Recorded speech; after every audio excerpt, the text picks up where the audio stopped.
Juillet 2024, le Conseil national de la transition a marqué une étape clé dans le processus de transition en présentant l'avant-projet de la nouvelle constitution. Ce document est le fruit d'une démarche inclusive soutenue tout au long du processus d'élaboration par un dialogue ouvert et constant avec toutes les composantes de la nation. Les constitutions guinéennes successives ont engendré par leur présidentialisme renforcé à l'excès, époque après époque, de nouvelles formes d'instabilité politique et de dysfonctionnement des institutions ou organes de l'État, auxquels il faut remédier en substituant au présidentialisme hégémonique pratiqué en République de Guinée un authentique régime présidentiel répondant aux spécificités de la vie politique guinéenne, marquant un progrès par rapport à la situation antérieure et garantissant la paix civile, la juste répartition des pouvoirs et le respect des valeurs qui nous rassemblent et qui nous ressemblent.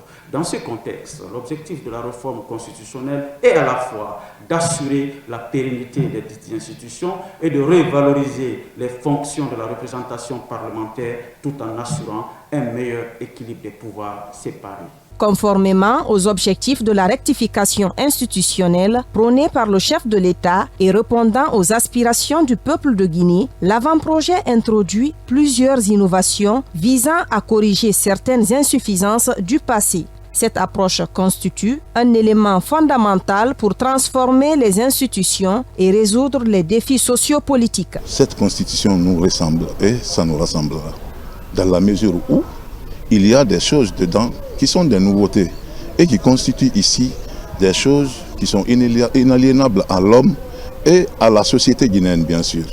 Donc, de tout le processus démocratique guinéen, tout le processus politique guinéen, nous avons vu que vraiment, c'est des choses qui peuvent vraiment nous permettre de nous débarrasser de ce qui n'est pas favorable à la vie en société, à la vie en commun.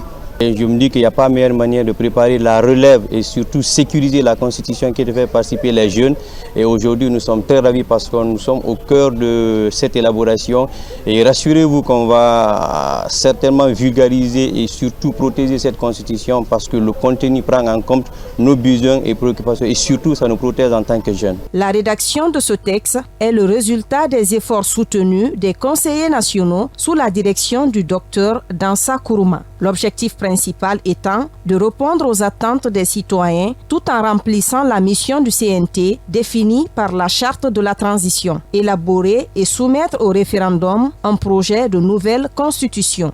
On leur donne l'opportunité de participer à la construction, à la co-construction d'un avant-projet de constitution. Sinon, la charte dit que c'est les membres du CNT qui écriront la nouvelle constitution. On s'est dégagé de notre parti de prérogatives pour permettre à tous les acteurs de participer à ce travail. Nous ne l'avons pas fait parce que nous n'avons pas confiance à notre travail. Nous l'avons fait parce qu'un texte constitutionnel qui doit régir le pays dans plusieurs décennies doit avoir l'adhésion. Depuis sa phase d'élaboration jusqu'à sa phase d'approbation et de vulgarisation.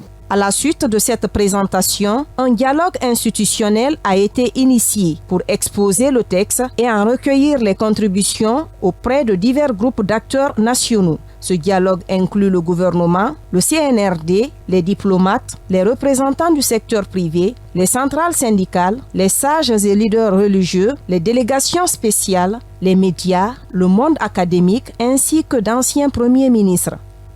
C'est une très bonne chose parce que cela va faciliter d'abord la compréhension en amont, ainsi faciliter l'acceptabilité plus tard. Parce que lorsque les gens sont associés et que les gens ont compris ce qu'il y a dedans, eh bien c'est facile en ce moment d'abord, nous en tant que journalistes, de le vulgariser parce que nous-mêmes nous aurons compris, mais en même temps, cela va faciliter aussi la compréhension aux populations. Avant qu'on ne commence le travail, on avait une impression de ce que le CNT a fait. Pour nous, c'était une constitution taillée sur mesure, c'était une constitution, c'est des thèmes qu'on venait nous imposer. Mais nous avons été surpris que rien de cela n'a été. D'abord, le sérieux qu'ils ont mis pour l'élaboration de ce document. On a vu qu'il y a beaucoup d'innovations. Les conseillers nationaux procèdent également à des échanges approfondis avec les représentants des organisations de la société civile guinéenne, des organisations socio-professionnelles et des acteurs politiques en examinant minutieusement chaque article de cette loi fondamentale.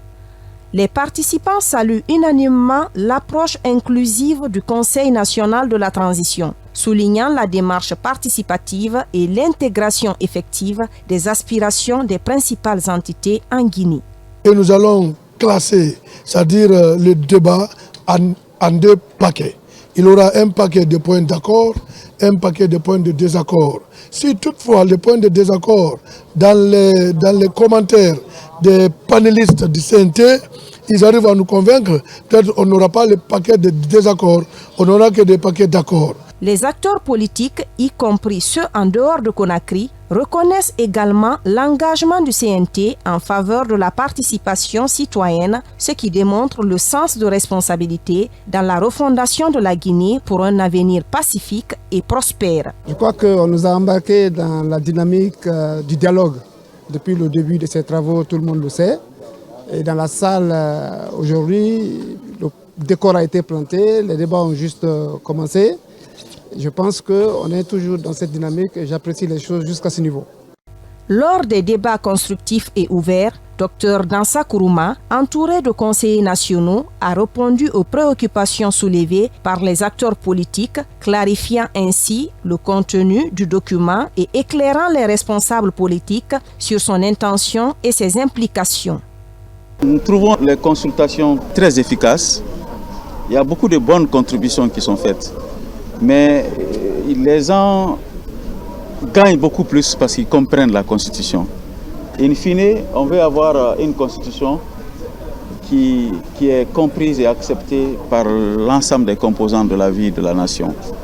Vous savez, mettez les meilleures idées dans une Constitution.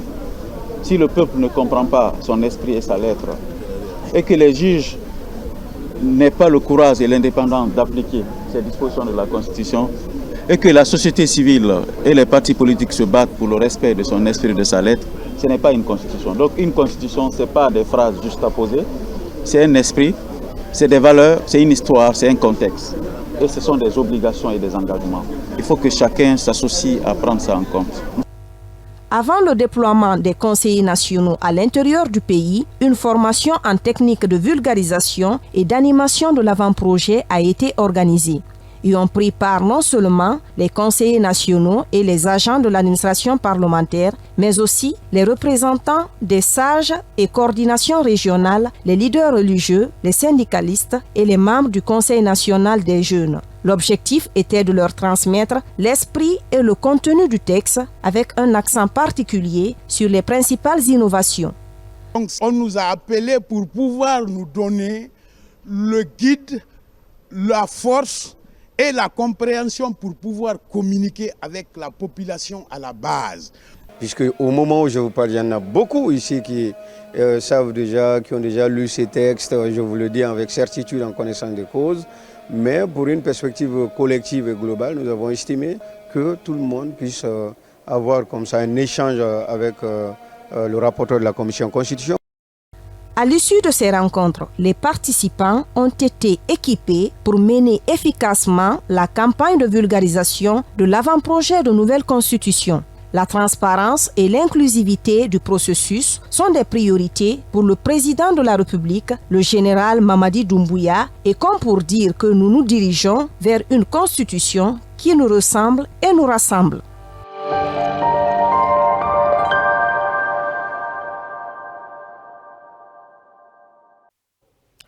Retour en plateau et le débat reprend avec le deuxième invité du jour. Mesdames et messieurs, chers auditeurs et téléspectateurs, vous êtes donc sur le réseau synchronisé de la presse audiovisuelle du pays, la RTG et les radios et télévisions privées qui sont au sein de l'URTERGI, l'Union des radios et télévisions libres de Guinée. C'est au compte bien de la synergie qui consacre la vulgarisation de l'avant-projet de la nouvelle constitution. Justement, comment le document a été cuisiné? Quelles sont les grandes les innovations et quelles sont les grandes répartitions des différentes prérogatives pour parler de cette thématique très importante.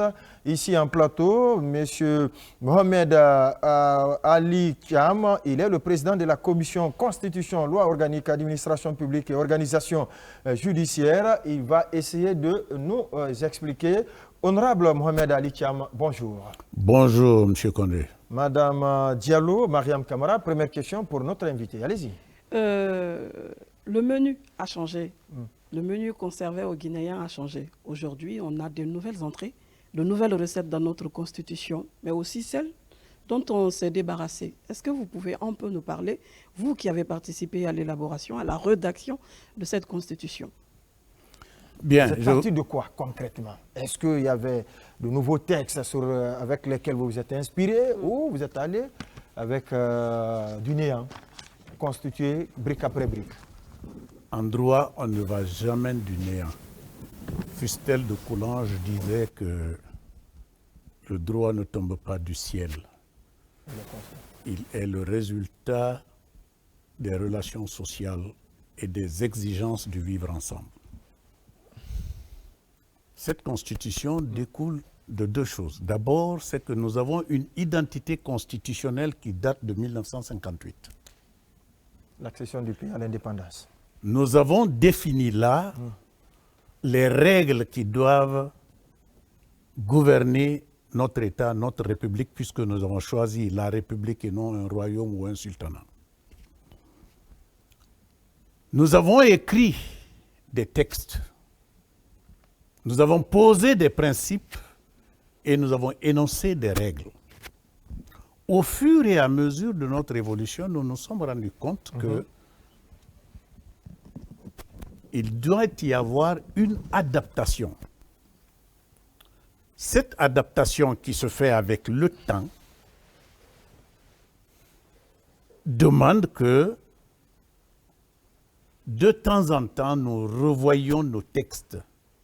Et il se trouve que des conditions historiques sont survenues en 1984, en 2008 et en 2021. Et en 2021. Que d'autres appellent les coups d'État. Qui font que nous sommes obligés de revoir ce que moi j'appelle notre identité constitutionnelle et législative. Parce qu'il faut retenir une chose. Laquelle? De toutes les créatures de Dieu, seul l'être humain est soumis à des règles. Dieu a commencé par nous donner des commandements. Et ces commandements, nous les avons interprétés, nous avons essayé de les mettre en œuvre par des règles que nous-mêmes nous adoptons. La Constitution de 2024 vient de ce que nous avons étudié l'ensemble de nos constitutions en nous demandant qu'est-ce qui a marché, qu'est-ce qui n'a pas marché. Et pourquoi ça n'a pas marché? Et pourquoi ça n'a pas marché? Nous sommes allés consulter les populations pour qu'elles disent ce qu'elles ressentent, ce qui les préoccupe, ce à quoi elles aspirent, ce qui peut faire leur bonheur, poser les bases solides d'un vivre ensemble pacifique. Nous avons recueilli l'ensemble de leurs opinions. Nous sommes venus, à la lumière des études préalables que nous avions faites sur ces textes antérieurs, nous nous sommes rendus compte qu'il y a des causes de fracture sociale. Et les populations étaient claires là-dessus en disant ce dont elles ne veulent plus. Nous avons mis ça dans une escarcelle en nous disant, en nous faisant un tabou de ne pas revenir sur ce que les populations ne veulent plus. Ce qu'elles qualifient de tabou? C'est moi qui le dis. Non, des fractures sociales. Les fractures sociales, les causes de leur mécontentement. Par quoi? Par des anciens textes. Voilà, en disant, voici... Ou facilités par les anciens textes. Hein? Les fractures sociales là, ont été engendrées par quoi concrètement? Sont engendrées par plusieurs choses. Allez-y. Premièrement, par le fait que certains textes sont vagues, d'autres sont obsolètes. Il y a une vacuité, un silence sur certaines matières. Et il y a une insuffisance d'expression dans d'autres. C'est donc un ensemble sur lequel nous avons porté notre analyse en partant de ce que nous avons écouté des populations. D'accord. Nous avons fait notre rapport et nous nous sommes rendus compte, et je crois que le président vous l'a dit ici, qu'il fallait s'entretenir avec certaines composantes nationales. Quasiment toutes les le président vous l'a dit tout à l'heure, puisque je suivais dans la salle là-bas, je ne vais pas revenir sur ça. Donc venons à la nouvelle constitution. Allez-y. L'avant-projet. À l'avant-projet de la nouvelle constitution. À partir des éléments de cette insuffisance, ou de ces insuffisances constatées, nous avons essayé, nous, conseillers, et aidés par des experts que nous avons invités à venir discuter avec nous, essayer de mettre en place une squelette qui nous permettrait d'aller dans l'architecture même de la constitution guinéenne. La première chose que nous avons faite, que les autres constitutions n'ont pas faite, c'était d'énoncer les principes fondamentaux de notre République. Il y en a exactement 11. Je vais vous les citer. Allez-y. C'est l'article 6 de la Constitution qui le dit. Pour qu'une institution fonctionne, il faut que cette institution elle-même soit gouvernée par des principes. C'est le premier principe, c'est le principe de sacralité de la vie humaine. Le deuxième principe, c'est l'inclusion, l'égalité et la parité. Troisième principe, l'unicité et la cohésion nationale. Quatrième, l'exercice pacifique des libertés et des droits fondamentaux. 5. L'inviolabilité du patrimoine national, des symboles et biens de l'État. La priorité de l'éducation, de la santé et de la sécurité dans les politiques publiques. La préservation de l'environnement et des écosystèmes. La préservation des intérêts nationaux contre l'acquisition des grandes étendues de terres agricoles par des entreprises étrangères. La gestion rationnelle, transparente et équitable des ressources naturelles pour le bien-être des populations à tous les niveaux. 10e, l'obligation de prise en compte du contenu local dans les secteurs du développement. Enfin, 11e, la promotion de la participation des Guinéens établis à l'étranger et de tous les acteurs sociopolitiques et économiques au développement national. Voilà les 11 principes sur lesquels nous avons décidé. C'est vous qui les avez dressés d'abord ou vous vous êtes inspiré des anciens documents? Non, c'est la première fois, c'est la première fois que dans une constitution guinéenne, que ces principes-là sont énoncés. Ils sont édictés. Parce que nous pensons que les hommes comme les institutions doivent obéir à des principes bien connus, qui doivent gouverner. Ainsi, on peut se rendre compte qu'une institution viole un principe. Et dans cette mesure, d'apporter ou de décider de la correction à apporter, puisque cette institution ne va pas dans le sens des principes que la Constitution a établis. Alors, partant de là, nous avons commencé, la deuxième chose qu'on a faite, ce qui n'avait jamais été fait avant nous, c'était de dire quelles sont les institutions de la République. Tout le monde parle d'institutions, mais quand vous leur demandez, c'est difficilement qu'on les cite. Mais nous n'avons pas fait que citer, nous avons catégorisé les institutions. Pour cette fois-ci. Oui, pour cette fois-ci. C'est ainsi que la première catégorie des institutions, c'est les institutions gouvernantes. Elles sont 4. C'est le président de la République, c'est l'Assemblée nationale, c'est le Sénat, c'est le gouvernement. Voilà les 4 institutions gouvernantes. Il y a les institutions juridictionnelles.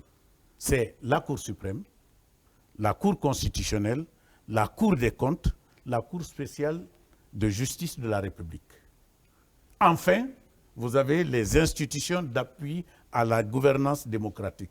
Ce sont la Commission nationale pour le développement, la Commission nationale de l'éducation et des droits de l'homme, l'organe technique indépendant en charge de la gestion des élections, la Commission de régulation de la communication et de l'audiovisuel.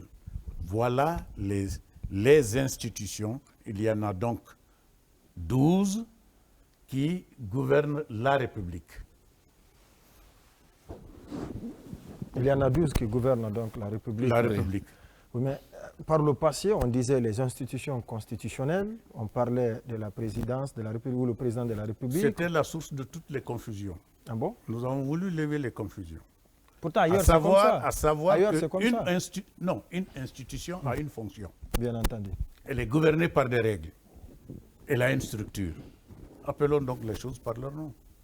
Ne perdez pas votre temps à appeler le chien quand il s'appelle Médor. D'accord, oui, question. Oui, merci, cher invité. Honorable, moi je voudrais savoir, parce que quand même ça se dit le plus souvent que cette nouvelle constitution qui sera certainement vulgarisée doit être à l'abri de la tentation de l'homme et du temps. Qu'est-ce qu'il faut pour que cette constitution soit garantie pour l'avenir socio-économique de notre pays? Bien. Disons que deux principes gouvernent une constitution. Le premier principe, c'est l'intangibilité de la constitution, qui est la garantie de sa stabilité. Parce qu'il y a ce qu'on appelle en droit l'isonomie, le fait que tous les hommes d'un même territoire sont soumis aux mêmes règles, tout le temps. Le deuxième principe, c'est le principe de la mutabilité de la Constitution. Si vous regardez, apparemment, les deux principes sont contradictoires. Le premier principe dit de ne pas toucher, c'est intangible, et le deuxième dit il faut changer, donc il faut toucher. Autrement amendé. Autrement amendé, autrement modifié. Autrement adapté à l'évolution sociale. Ouais. Ces deux principes sont difficiles à réconcilier si on ne connaît pas l'essence d'une constitution. Commençons par le principe de l'intangibilité. Il doit y avoir des règles, des principes dans une constitution qui ne doivent être modifiés en aucun moment. Par exemple, nous disons, la règle dit que notre État est une république. Laïque. D'abord, c'est une république. Ouais, ce n'est pas une monarchie. Ce n'est pas une monarchie. Est-ce qu'on doit toucher à ça? Je crois que tous les Guinéens répondraient non. Nous disons qu'elle est démocratique. Nous disons qu'elle est laïque, qu'elle est sociale et qu'elle est indivisible. Donc, ces principes de la Constitution sont absolument intangibles. C'est ad vitam aeternam. Mais il y a des principes, des règles dans la Constitution qui doivent pouvoir changer. Lesquels? C'est par exemple dire que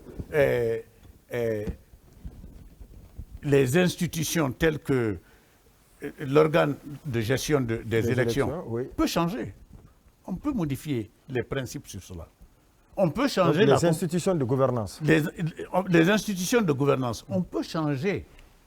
On peut dire, par exemple, on a dit que désormais c'est le GE ou bien c'est le ministère qui fait ces règles-là peuvent changer et s'adapter aux impératifs de l'évolution sociale.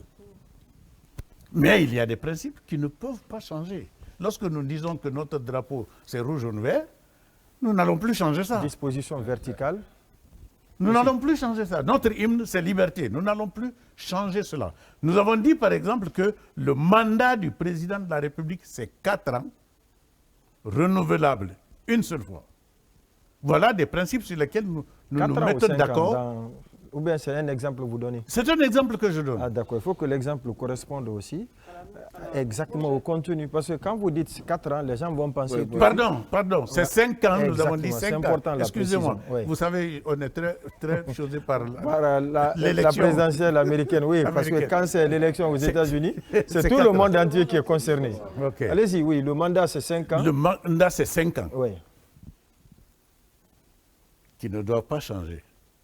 Maintenant, ce qui pourrait changer peut-être, c'est les garanties qu'on pourrait apporter à cela. Mais nous pensons qu'il y a des garanties, les garanties que nous apportons vont être aussi intangibles. Est-ce que tout le débat de notre pays ne se situe pas justement à ce niveau, le transfert de pouvoir? Parce qu'en 2010, on était là encore, on dit qu'il y avait des éléments de la Constitution qui étaient intangibles, notamment la question de mandat. Exactement. Est-ce que tout le débat, ce n'est pas à ce niveau? Dire que les textes sont ici, les textes sont ça, mais est-ce que ce n'est pas au niveau justement du respect des dispositions qui encadrent bien le mandat présidentiel? Le mandat présidentiel est la partie la plus substantielle des débats sur la Constitution. En fait, tout tourne autour de cette fonction ou de cette institution. Parce qu'il ne faut pas oublier que le président de la République, c'est à la fois une institution et une fonction. Bien entendu. Tout tourne autour de ça. C'est ainsi que vous verrez qu'on discute sur l'âge, on discute sur l'éligibilité, on discute sur la santé, on discute sur les déclarations, les obligations du président. Tout tourne autour. En fait, toutes les contradictions que nous avons dans ce pays, toutes les sources de divergence que nous avons dans ce pays, c'est autour de cette institution. Mais il faut reconnaître aussi que c'est la principale institution d'un État. C'est le sommet. D'un État démocratique. D'un État démocratique. Bien entendu. Donc, ne vous étonnez donc pas que là-dessus, nous ayons aussi pris beaucoup de précautions. Quelles sont ces précautions concrètement? La première précaution, c'est de dire, par exemple, que le président de la République, après son mandat, ne peut plus être candidat. Avant, on a dit simplement que ceux dont l'autre a profité. On a dit qu'il ne peut exercer que 2 mandats. Mais on n'a rien mis pour bloquer. Or, la vérité est que, et il avait un argument de poids en disant qu'il appartient au peuple de décider. Mais puisque maintenant, à travers la Constitution, le peuple décide qu'après l'expiration du 2e mandat, il ne peut plus se porter candidat. Il ne peut plus se porter candidat durant toute sa vie. Il est clair qu'il ne peut plus dire que le peuple peut changer puisque dans la Constitution, le peuple a exprimé sa volonté. Mais avant, il pouvait le dire puisque le peuple n'avait pas dit clairement qu'il n'avait pas droit à une possibilité de candidature. D'aller au-delà des 2 mandats. Voilà. Oui. Question d'Oche. Oui, je voulais poser 2 à 3 questions à M. Thiam. La première question est de savoir, est-ce que ces 11 principes que vous avez cités tout à l'heure, qui caractérisent, disons, l'avant-projet de la nouvelle Constitution, est-ce qu'elle émane du travail que vous avez fait tout récemment en faisant le ratissage d'aller vers les citoyens, les propos que vous avez recueillis, les avis auprès des citoyens? Est-ce que ces 11 principes tiennent compte de ce travail qui avait été fait? Ce n'est pas que nous tenons compte, nous avons repris ce qui nous a été dit. Nous avons repris, avoir recueilli. Je veux être bien clair, après avoir recueilli, nous avons repris ce qui nous a été dit et nous l'avons mis dans une formulation appropriée. Donc aucun de ces principes n'a existé de par le passé?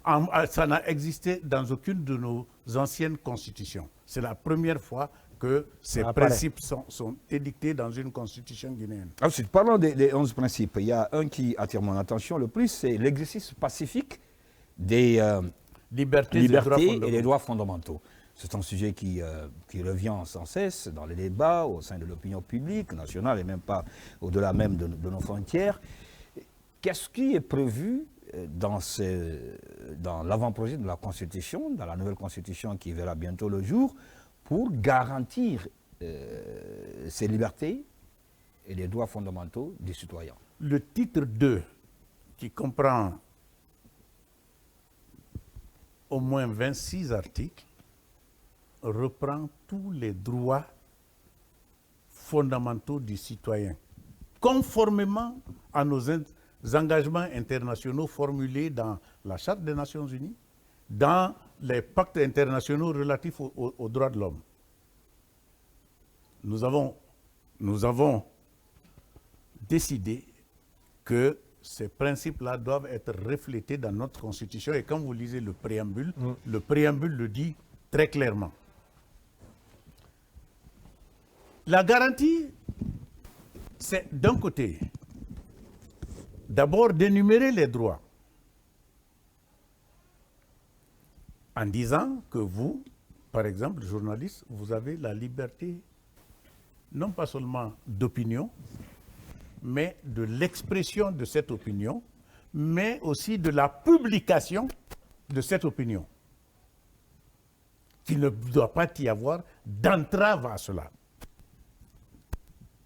Mais puisque ce n'est pas la Constitution qui va régir tout, il y aura des dispositions pénales qui vont garantir que s'il y a entrave à l'exercice de votre droit, soit par l'État, soit par un concitoyen ou des concitoyens, que des sanctions soient prises. Ça, c'est dit dans les dispositions de la loi pénale. La Constitution, elle émet le principe et les règles de l'existence et de la protection de ces droits et libertés. D'accord. Allez-y. Je vais enchaîner rapidement. Alors, c'est vrai que le plus souvent, quand on parle de la Constitution, le sujet qui revient le plus et qui intéresse bon nombre de citoyens, c'est le politique. Mais moi, je vais aller sur les 3 axes fondamentaux qui avaient été même annoncés par le président de la République, parmi lesquels figure par exemple le social. On a parlé du social, on a parlé du politique. Mais revenons sur le social. Le social par rapport aux citoyens lambda qui vit au pays, au plus profond du pays. Et ce n'est pas forcément peut-être que le politique qui va l'intéresser, ou bien le nombre de mandats, ou bien la manière dont on va choisir peut-être les candidats à la présidentielle ou aux élections législatives, mais plutôt le social, le bien-être. À ce sujet, est-ce que vous avez pensé à des réformes pour amener les autorités à plus penser au bien-être de la population, l'accès par exemple à l'eau potable, la santé, etc., l'environnement? Qu'est-ce qui est fait à ce niveau? La réforme institutionnelle que nous avons prévue, je vous l'ai dit tout à l'heure, a non seulement énuméré, mais catégorisé les institutions de la République. Et parmi ces institutions de la République, vous avez les institutions d'appui à la gouvernance démocratique, qui s'occupent de ces aspects sociaux, culturels, économiques. Lorsque vous prenez par exemple la Commission nationale pour le développement, vous savez tout ce qu'il y a, tous les éléments qui composent, qui concourent à un développement. Vous avez la Commission de l'éducation civique et des droits de l'homme.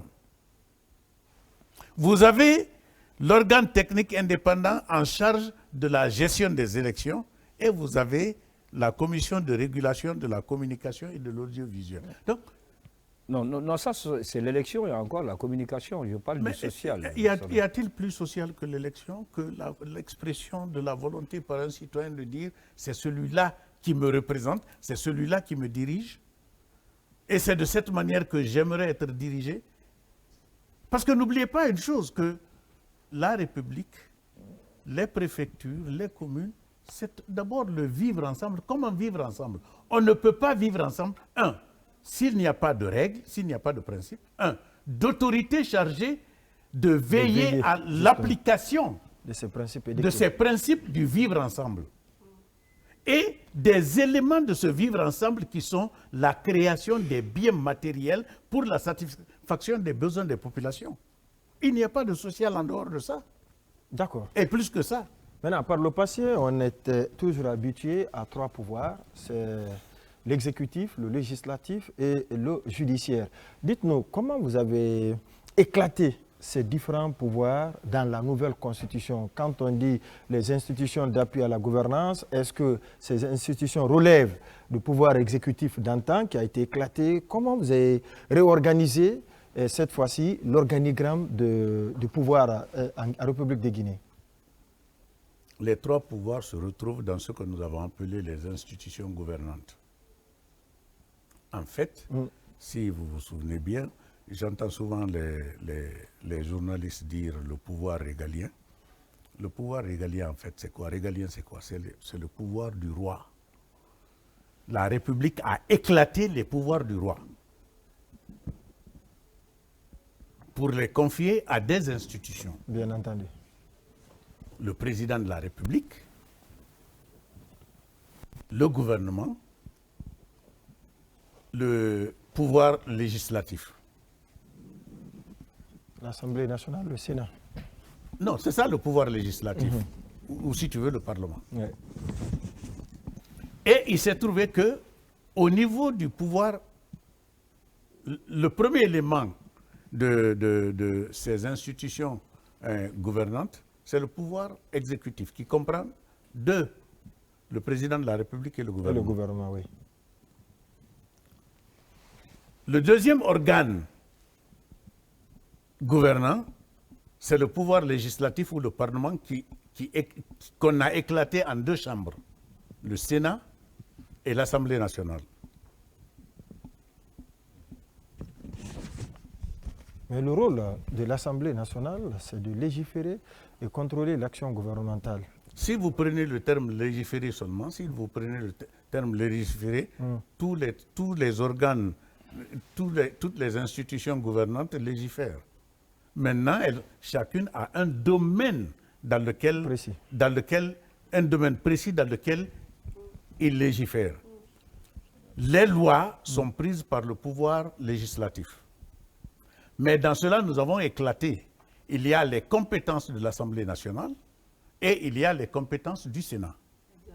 Et il y a des compétences sur lesquelles les deux sont réunis dans l'organe qu'on appelle le Conseil national de la République. Justement. Les deux se réunissent sur certaines matières. Donc il y a une répartition de matières telle que, en parlant de légiférer, vous avez donc les matières qui relèvent du domaine de la loi. Dans certains pays, le domaine de la loi est illimité, mais nous avons dit en République de Guinée que le domaine de la loi est limité. Et on a cité les matières dans lesquelles l'Assemblée intervient. Toute matière qui ne relève pas de ce domaine précisé par la Constitution relève du domaine réglementaire, c'est-à-dire du pouvoir exécutif, qui peut prendre des décrets, des arrêtés, des circulaires, des notes de service. Parce que c'est des matières qui changent rapidement. Nous avons tenu compte de choses, c'est qu'il y a des matières qui mettent du temps à changer. Je vous ai donné par exemple l'exemple du choix que nous avons dit que la République, notre État est une République. Ce principe, nous sommes d'accord qu'il ne peut pas et ne doit pas changer. Mais il y a des questions, il y a des matières qui sont changeantes, mais qui prennent un long temps avant de changer. Et un long processus. Un long processus. On les a mises dans les lois organiques. D'autres qui peuvent changer après un certain temps, on les a mises dans les lois ordinaires. Les matières qui ont une célérité de changement, on les a affectées au pouvoir exécutif parce que c'est généralement des questions sur lesquelles l'administration, l'État, l'organe exécutif doit intervenir rapidement pour régler des questions précises et actuelles. Des questions quotidiennes, d'accord, oui. Allez-y, madame, question. Oui. Il y a eu des innovations, 205 articles, dont des innovations, entre autres, le parrainage, la candidature indépendante, limitation d'âge, le mandat du président. Mais cette question du Sénat, c'est de l'exclusivité et le Guinéen veut comprendre quelle est la différence exactement entre l'Assemblée nationale et le Sénat. L'article 66. Les points de convergence et les points de divergence. Voilà. L'invité, c'est bien Eric Cham, hein? Il est le président de la commission loi. En même temps... Pour éviter le conflit de compétences entre ces deux institutions, naturellement. Non, allez-y. Il n'y aura jamais de conflit de compétences. Oui. Et même si, éclairage. et même si les conflits de compétences surgissaient, on a prévu des solutions. Le mode de règlement. La Constitution, elle est prévoyante.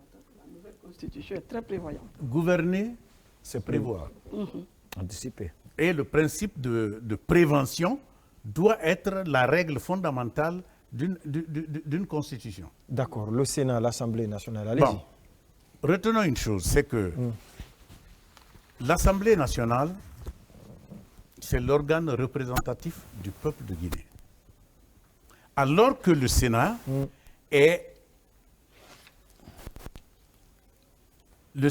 l'organe représentatif des collectivités territoriales. Vous savez, d'un côté, les citoyens directement élisent des personnes pour prendre des lois à leur place, et de l'autre, elles élisent aussi, par exemple, les communes et les régions. Communaux, oui. Les conseils communaux, les conseils régionaux. Le Sénat va donc représenter ces élus qui prennent des décisions pour les populations. Côté décentralisation. Alors que l'Assemblée nationale est l'émanation directe du citoyen pour représenter les intérêts du citoyen directement. Nous avons donc réparti les compétences de telle sorte que l'Assemblée nationale, en réalité, est l'organe principal de législation. Celle qui peut avoir l'initiative des lois. Le gouvernement, le Sénat et l'Assemblée nationale ont concurremment tous les trois l'initiative de la loi, mais il y a des matières qui leur sont données. Le gouvernement a compétence sur toutes les matières de faire un projet de loi. L'Assemblée nationale vote certaines catégories de lois qui sont énumérées. Le Sénat a un ensemble de lois sur lesquelles elle peut prendre des initiatives et sur lesquelles elle peut prendre seule la loi. Le Sénat. Le Sénat. Mais nous avons fait en sorte que ce qui arrive ailleurs n'arrive pas chez nous. De bon ou de mauvais? De mauvais. D'accord. Les blocages. Vous savez, les blocages institutionnels qui peuvent arriver. Deuxièmement, la circulation du projet ou de la proposition de loi. Il ne faut pas que cela prenne du temps. Nous avons fait en sorte que si, avec la navette entre les deux, des problèmes se posaient, qu'il y ait une commission paritaire des deux qui puisse régler la question. Et si elle n'est pas réglée, nous avons dit, la dernière parole reviendra à l'Assemblée nationale pour voter sur la loi. Pour trancher. Pour trancher. D'accord. Mais c'est le principe de la collaboration des deux organes parlementaires qui est la règle fondamentale. Oui, la dernière question. Oui, la dernière d'ailleurs. Oui. En français facile, en français facile. L'Assemblée, c'est des députés qui ont été élus par des populations à l'issue d'une candidature électorale. Oui. Le Sénat, ce sont les représentants communautaires qui prennent en compte l'avis de tous les citoyens, forcément qui ne sont pas reliés à une forme de politique. C'est cela? Je n'ai pas bien compris la question. La différence entre l'Assemblée nationale et le Sénat. La composition. La composition, en français facile, pour le citoyen lambda. Les sénateurs sont issus des élus. Non, ils sont déjà élus. Ils sont déjà élus. Dans leurs communes respectives. Que ce soit commune rurale partie, ou commune... bien sûr, je vais dire, parce qu'il y a un tiers qui est désigné par le président de la République. Un tiers. Qui est désigné par le président de la République. Et c'est les deux tiers qui sont... Qui émanent des structures décentralisées. Ça veut dire c'est déjà des élus locaux à la base. À la base. Qui vont être choisis pour une deuxième fois. Non, qui vont choisir ceux qui doivent composer le Sénat. Donc une deuxième élection. Voilà. Élection au deuxième niveau. Attention, oui. Ce n'est pas les mêmes qui sont élus au Sénat. Mais ce sont eux-là qui élisent Le Sénat. D'accord. Voilà. La question, elle est comprise. Mohamed Ali Thiam, oui, déjà, on me fait signe que c'est terminé. Et il faut avancer parce qu'on a d'autres. Mais si la question n'est pas longue, rapidement. Non, elle n'est pas longue. C'est justement dans quelles circonstances, justement, le Sénat peut contribuer à limiter le pouvoir du président. Parce que c'est ce qu'on a connu, c'est des méthodes électorales. Oui, le Sénat dispose de ce qu'on appelle le contrôle de l'action gouvernementale. Il y a des matières, par exemple, les lois de plan. Les lois de plan, les lois de programmation relèvent du Sénat. Ça peut être, oui. Non, ils doivent être combien, le Sénat, la composante, le nombre de personnes qui doivent composer le Sénat? Nous ne l'avons pas dit. Ah oui. Bon, là, il faut que je procède par chose. On a dit qu'un tiers. En fait, aujourd'hui, on ne peut pas le dire dans la mesure où... C'est toujours l'avant-projet. Oui. Aujourd'hui, on ne peut pas le dire parce que il va y avoir un découpage. D'accord. Un nouveau découpage. Un nouveau découpage. Vous savez qu'on a posé le principe de l'égalité des citoyens. Si vous regardez l'égalité des citoyens, il y a plus de citoyens à Sigiri qu'à Koundara ou à Mandiana. Si vous allez sur le principe d'égalité, donc, la représentation doit être proportionnelle. D'accord. Donc, il pourrait arriver qu'à un moment donné, on divise, par exemple, Kankan en 2, 3, 4 communes. Ou Sigiri en 5, 6 communes. Je ne sais pas. Ça pourrait arriver. Donc, à la date d'aujourd'hui, on ne peut pas vous le dire parce que ces choses-là vont intervenir quand la Constitution aura été adoptée. Définitivement. Mohamed Ali Thiam, merci d'être passé vous aussi sur ce plateau de la synergie consacré à la vulgarisation de l'avant-projet de la nouvelle Constitution. Je rappelle que vous êtes le président de la commission Constitution, loi organique, administration publique et organisation judiciaire. Encore une fois, merci d'être passé sur ce plateau et merci d'avoir répondu à toutes les questions qui vous ont été posées. Tout à l'heure, nous allons partir en plateau 3 avec Dr Michel Jeannette Torno, qui est le chef du département droit public à l'Université générale Lansana Conté de Sonfonia, et très probablement avec l'honorable Boubacar Sidig Diallo. Lui, il est ancien membre du CNT, Conseil national de transition de 2010. Il est également ancien député de la 9e législature. Mais avant tout ceci, nous allons encore partir avec la régie pour des publicités.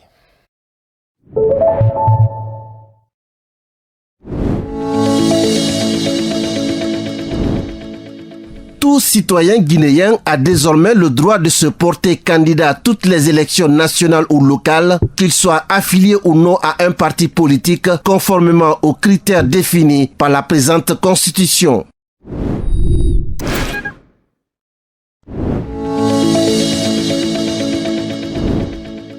La création du Sénat, seconde chambre du Parlement, vise à garantir une représentation nationale diversifiée, équilibrée et de qualité.